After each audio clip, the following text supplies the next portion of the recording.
Greetings, chemistry students. Today we're going to look at how we can determine whether a single or double replacement reaction is going to actually happen. So for single replacement reactions, an element that is higher on the activity series will replace an element that's lower on the activity series. So to do that, we need to look at our reference tables. And on page 7 of our reference tables, you'll find this activity series.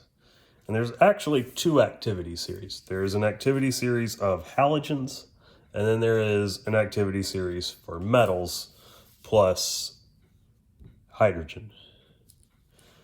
And essentially this works as kind of a hot or not list for the elements, where the most attractive elements are at the top of the list and the least attractive elements are at the bottom. And so I'll kind of give you an example here.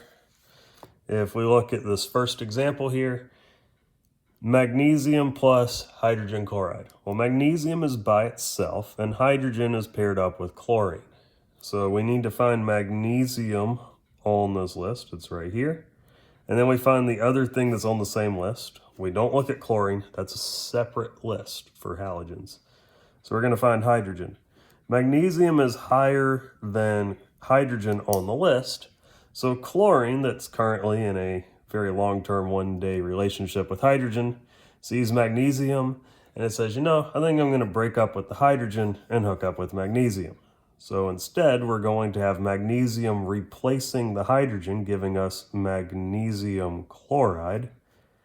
And if you remember, magnesium has a +2 charge and chlorine's a -1, so it's MgCl2.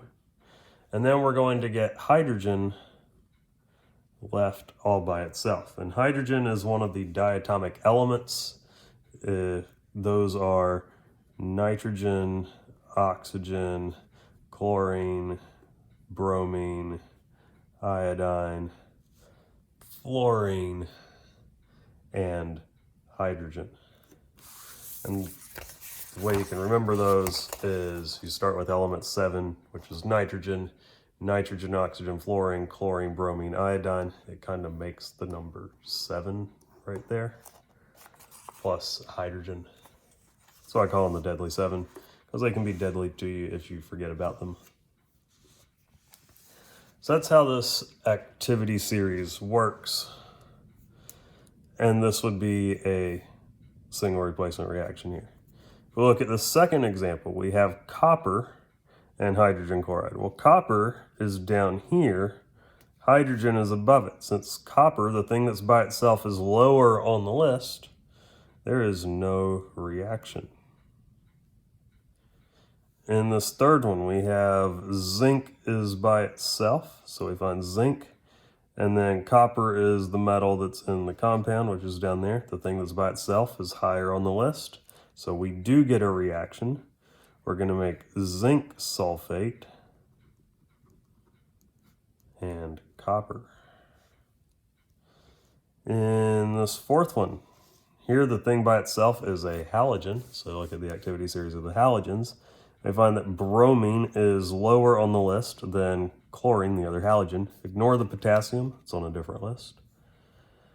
So we get no reaction. And then if we compare chlorine and zinc iodide, chlorine is higher on the list than iodine is, so we do get a reaction and we make zinc chloride plus iodine. So that's single replacement reactions. For double replacement reactions, in order to get a double replacement reaction, you need to meet one of the following conditions. You need to make water or a precipitate. Water, H2O. And then a precipitate, we need to check the solubility rules. And to check the solubility rules, we need to go to our reference tables on page 6. The solubility rules are up here at the top. And a precipitate is a solid that forms. So a precipitate is something that is insoluble or not soluble. So we need something that fits over here.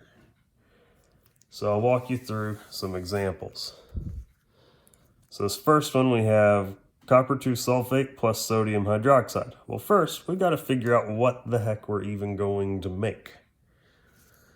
So if we look down here at the bottom, we can see the template for double replacement reactions is that AB plus CD makes AD plus CB. So copper sulfate plus sodium hydroxide will make copper hydroxide plus sodium sulfate.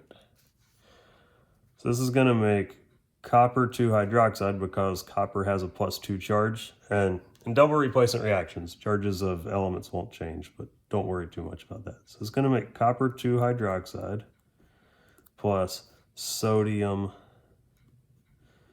sulfate. Now for this reaction to happen, we need to make a precipitate. So let's look, we've got copper and we only need to check on the product side here. So we're looking over here. So we've got copper 2 hydroxide. Well, this says carbonates, phosphates, ammonia. All hydroxides are insoluble except for group 1. Well, copper's not in group 1. Copper's over here. Strontium, barium, and ammonium. So it's not an exception. So this is insoluble. That's our precipitate. So we have a reaction. If we check out the second one, sodium carbonate plus calcium chloride. Well, that's going to make sodium chloride plus calcium carbonate.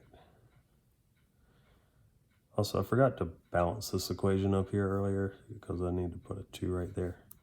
If we balance this equation, we put a 2 right there. Now, we need to find our precipitate. Let's check sodium chloride.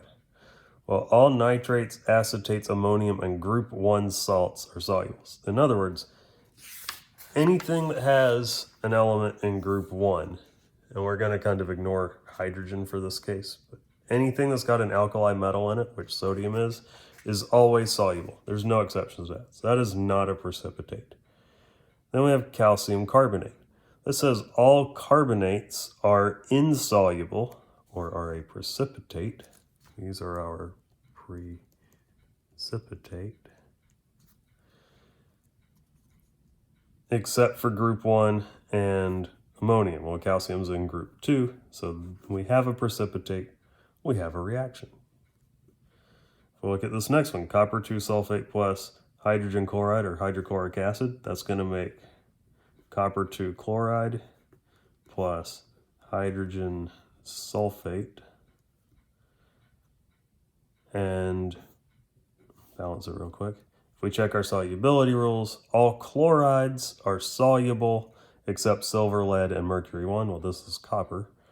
And then all sulfates are soluble except calcium, strontium, barium, mercury, lead, and silver. Well, this is hydrogen sulfate, so that's also soluble. So we have no precipitate. That means no reaction. This reaction does not actually happen. And then this last one I want to show you real quick. This is lead 2 nitrate plus potassium iodide. That's going to make lead 2 iodide plus potassium nitrate. Balance this up real quick. So lead 2 iodide. This says all chlorides, bromides, and iodides are soluble except silver, lead, and mercury. So this is a precipitate. So we do have a reaction. Now, in my next video that's up on YouTube, I will actually demonstrate each of these reactions, and so you can see the ones that don't react, and you can see how these actually play out. So highly recommend checking those out.